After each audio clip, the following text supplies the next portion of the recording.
65 cents Yeah. US, and now theirs is worth 80 cents Canadian. So we're all taking. So you factor that pay cut in, and like, yeah, I couldn't get arrested 8 years ago, and now I'm apparently well known, and I'm working for 30% less. Yeah. So, you know, in terms of what it means to be a Canadian making work, I mean, that's a hard fact of being a Canadian making work. If you want to talk about things that are actually influencing your production, that is a huge one, and I can't lie about it. And it's increasingly becoming a concern for us. At the same time, that work doesn't exist here. You know, we cannot make Marvel rates at any Canadian company. You know, there's some odd film work that we can get for scale, which actually does not too badly. But generally speaking, it's the regular work is just not in this country.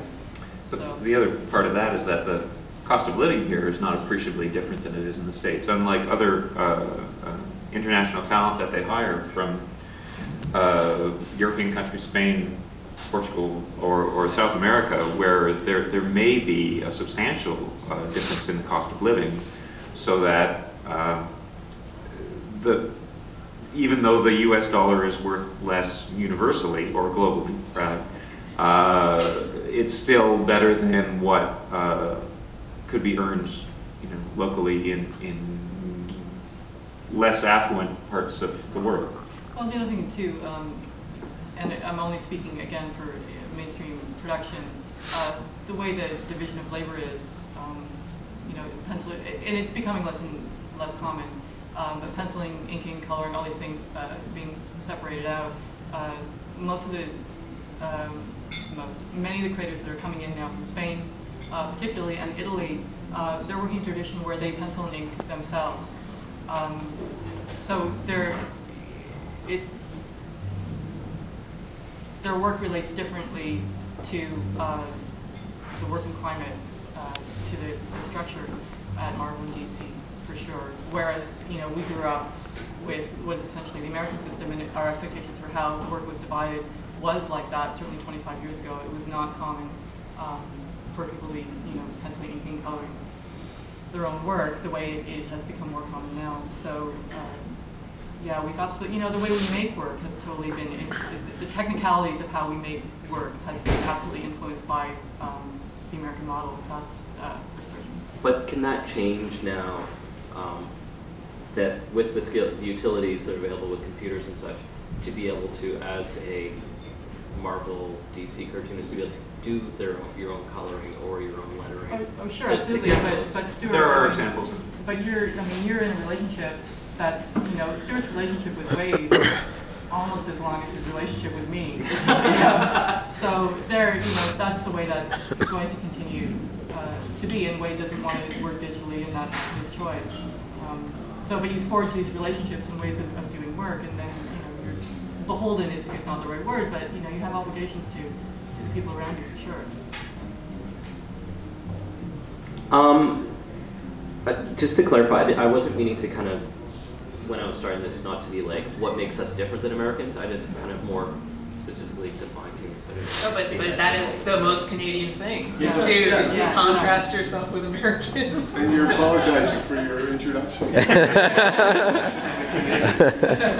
After this, I'm going to go back to my hotel room and drink a bottle of rye. Were there any specific Canadian influences growing up? That's an interest to me as far as like mapping out what's creative as a cartoonist, as a creator. When I first started making comics, I was untrained in making comics, and it was just something I was interested in, wanted to try. And so I went to my library, and it's not like I had a bank of comics. I had been reading them. I just sort of sought out to educate myself. And who did I find there? But, you know, Chester Brown and Seth and Michelle Regaliotti and all these other, you know, probably because it was a library in Edmonton that they had them there. But that became sort of this.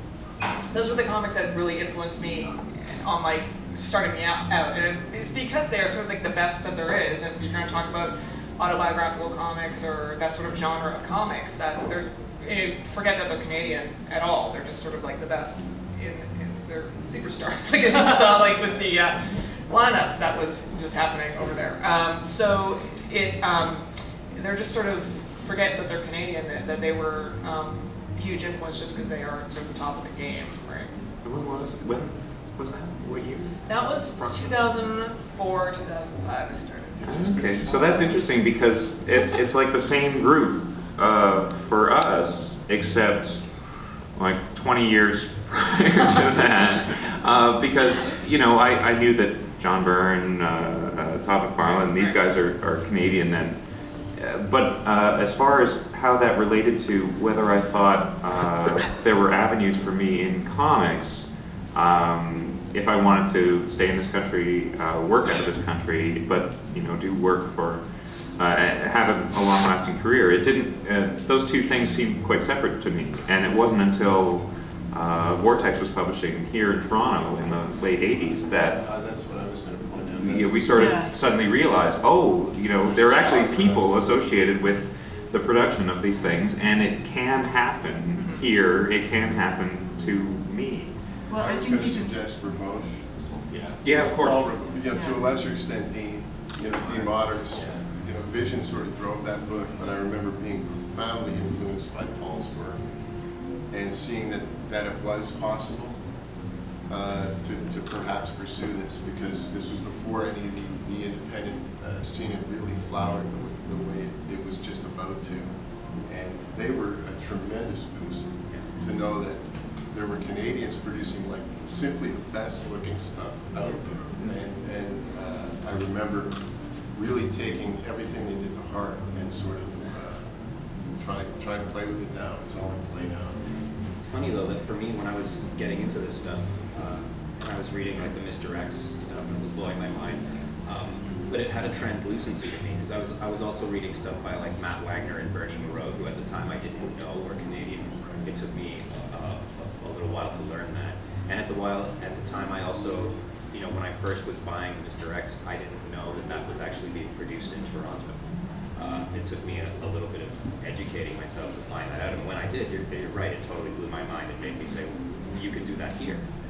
By the time, too, Heavy Metal magazine, which was, you know, the name tells you one thing, but at that time they were reprinting wonderful Daniel Torres stories and Yves Chaland stories, and that all took together into what Ramosh and Otter were doing.